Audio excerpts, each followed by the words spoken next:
Hello. Good afternoon nga pala sa lahat. Nandito ako para magreklamo na naman.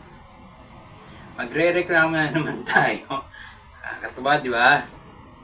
Pero ito kasi wag naman magagalit sa akin Wag naman magagalit sa akin Pero may mga larong Pilipino talaga ang lakas makabobo.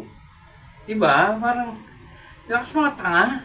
Hindi ko na sinasabi na yung bawal naglalaro ka to, bobo ka na, tanga ka na. Hindi ganun. Parang, siguro hindi ko lang nagigets yung logic nyo, pero ba't nyo nilalaro to? Pero, gusto ko lang ireklamo. Diba? Reklamo lang natin. Alam mo yung larong papalo na ngayon?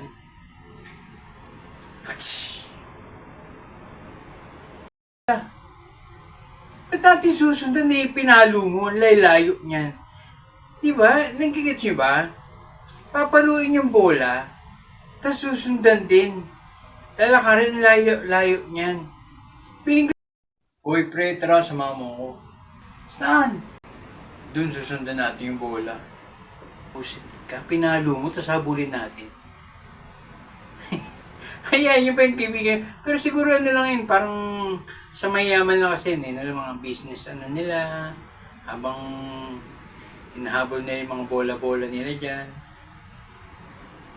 Yung mga naglalaro niyan, mga na rin parang nanghuhula na lang din. Kasi isipin nyo buti. Ang laki ng field. Gano'ng kalaki yung butas? Diba ganito lang? Tapos kailangan mo siyang i-shoot dun. Napakalayo mo, milya-milya layo mo. Para sa akin, parang, diba, pag ikaw, papalo ka, tapos ganyan kalaking butas sa napakalaking field. Sabihin natin may mark. Sabihin natin may markings yan. May palatandaan. Pag malayo na yan, pero hindi mo na makikita yan sa sobrang layo.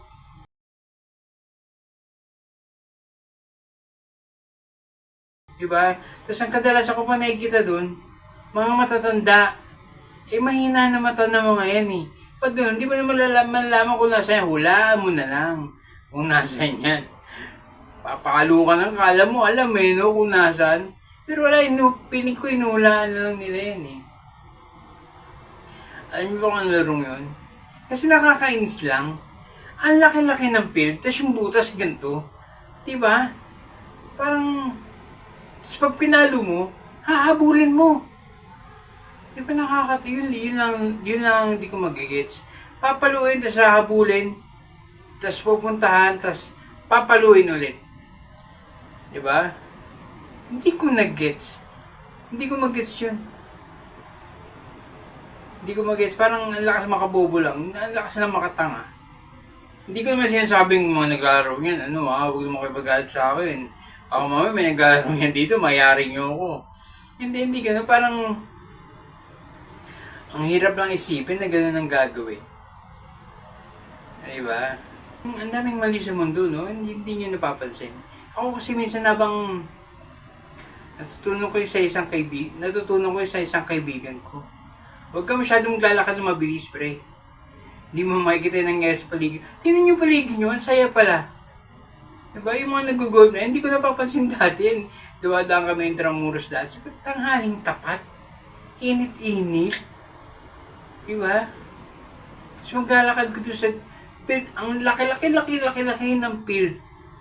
Tapos yung butas, ganito. Pwede wow. Oo nga Napapansin ko lang naman. Pag naglalakad ka, bagalan nyo lang lakad, makikita nyo lahat ng ganda ng mundo.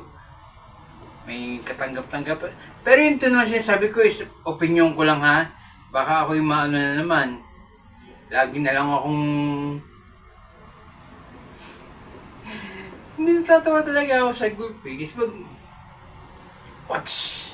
Iba pil na pil po. Pil na pil pa yan, papalo yan. Watch!